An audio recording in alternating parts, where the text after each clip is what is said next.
আজকে চলে এসেছি আমার ছাদ বাগানে। নতুন যারা পদ্ম গাছ চাষ করছে নিজেদের ছাদে, তাদের জন্য এই ভিডিওটা তৈরি করছি। কারণ পদ্মের টিউবার কী করে সংগ্রহ করতে হয় সেটা আমি ছোট গামলা দিয়ে আগের ভিডিওতে দেখিয়েছি। আজকে দেখাবো বড় গামলা থেকে কী করে আমি টিউবার সংগ্রহ করব। বড় গামলা তো ওরমভাবে ওল্টানো সম্ভব নয়, সেই জন্য আমরা দু সাইড থেকে গামলার বরাবর আমরা হাত দিয়ে নিচ থেকে মাটি সমেত টিউবারের যেভাবে বিড়া পাকিয়ে থাকবে সেগুলোকে আমরা আস্তে আস্তে ঝাঁকিয়ে সেটা উল্টে দেবো। এই দেখুন আমি উল্টে দিয়েছি। উল্টে দেওয়ার পরে কিন্তু এক করে টিউবারগুলো সংগ্রহ করব।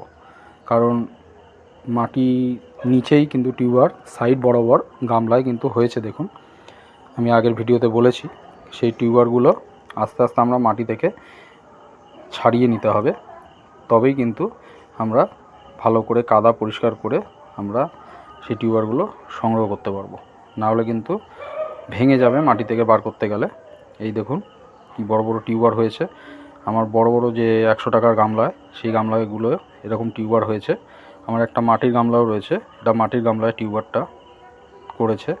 আগের বারে লাস্ট শীতে আমি এই ফুলগুলো পেয়েছি, তার টিউবার এইগুলো থেকে আবার কিন্তু আমি নতুন করে গাছ তৈরি করব। সেই জন্যে আমাকে একে একে টিউবারগুলো সংগ্রহ করে নিতে হবে।